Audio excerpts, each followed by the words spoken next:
E agora a gente vai falar sobre Congo, genocídio silencioso.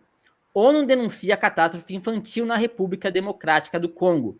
Milhões de crianças na República Democrática do Congo enfrentam violência, fome e deslocamento forçado em meio a uma crise humanitária sem precedentes. Esse texto é da redação do Telesur e foi traduzido pela nossa diretora de jornalismo, Vanessa Martina Silva. Gui, o que você destaca pra gente? Sim, a situação no Congo ela é muito grave.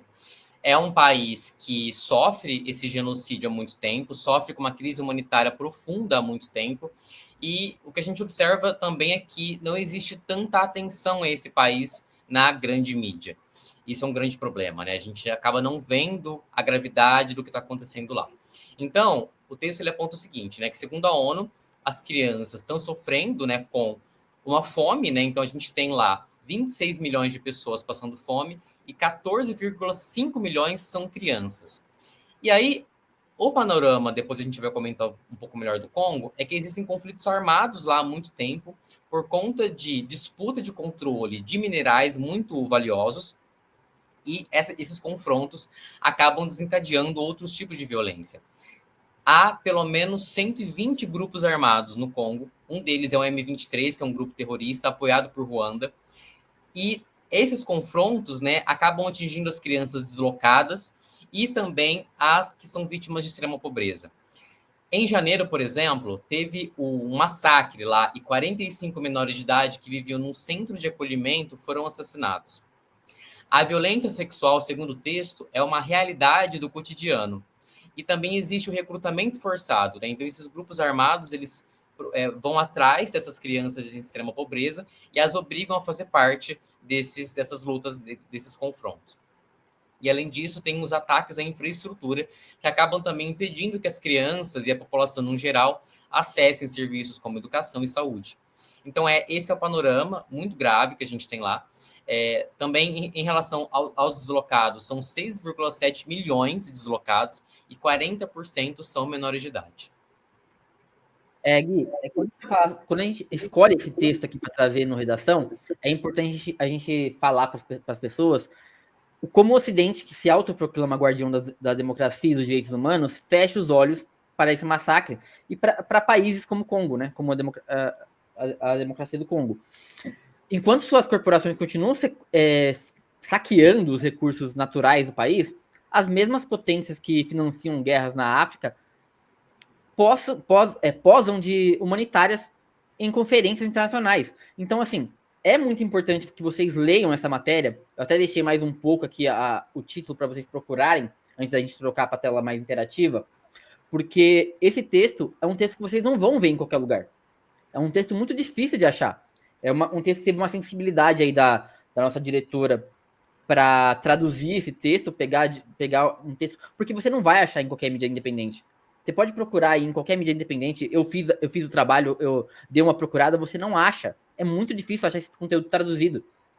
Então, para você entender que o desespero e a morte de milhões de crianças condenadas a viver em campos de refugiados em Ruanda, por exemplo, com sua ditadura a serviço do imperialismo, cumpre o papel de executor enquanto a ONU faz alertas vazios que não interrompem esse genocídio.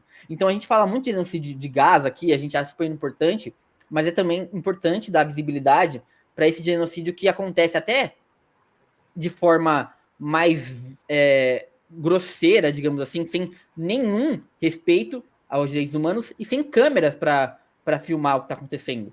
E a gente está dando visibilidade, a gente quer que vocês também ajudem acessando a matéria, deixando ela bem quista lá nas mais vidas, né, Gui?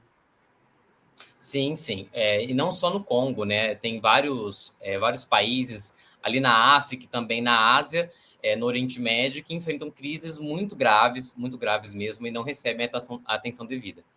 Lá no Congo existe, como eu comentei já, né, uma disputa pelo controle de minerais muito valiosos. Um deles é o coltan, que até tem um texto nosso que chama ele de ouro negro.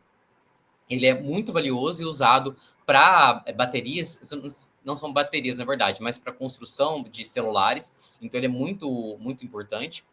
E o que acontece já tem esses grupos armados lá, né, que tem esses enfrentamentos. E daí, a partir de janeiro, nas últimas semanas, o M23, que é um grupo terrorista, ele é apoiado por Ruanda, né, que é um país que está do lado, e não só assim, enfim, por pessoas aleatórias, é pelos próprios militares de Ruanda, que compõem o M23. E o M23 foi no Congo e conseguiu dominar, tomar duas cidades muito estratégicas, que são Bukavu e Goma, onde há esses minerais muito valiosos. Então, a ideia, a tentativa é de que controlar essas cidades para controlar esses minerais. E daí, é interessante pontuar que depois dessa ofensiva do M23 nessas cidades, os Estados Unidos e o Reino Unido sancionaram Ruanda, né? Mas, ao mesmo tempo que a gente vê, a gente já falou disso aqui na Diálogos do Sul Global e a gente pode encontrar em outras análises, é que sim, o imperialismo, né, e os Estados Unidos, eles estão sempre tentando aparelhar e controlar o controle, né, enfim, desses minerais estratégicos. Então, até que ponto, né, os Estados Unidos agora estão sancionando Ruanda por ter tomado essas cidades, mas até então tentavam também controlar. Então, seria talvez uma disputa de interesses, né, em relação em resposta ao fato de que agora o M23 está conseguindo controlar essas cidades. Então, essa é algo para se pensar. E aí, na tomada de Goma, pelo menos 3.000 pessoas foram mortas, né, segundo algumas análises. Então, dá para a gente ter um panorama aí da situação que está vivendo e de como que isso também afeta as crianças, né? E por conta desses conflitos, né, da atuação desses grupos armados, é que você tem essas crianças que não só são aliciadas, como também são abusadas. Tem um outro texto também que eu encontrei falando que dezenas de mulheres foram numa prisão, foram estupradas e depois foram queimadas vivas. Uhum. Então é muito, muito grave realmente o que está acontecendo lá. E é revoltante, digamos assim, né, Gui?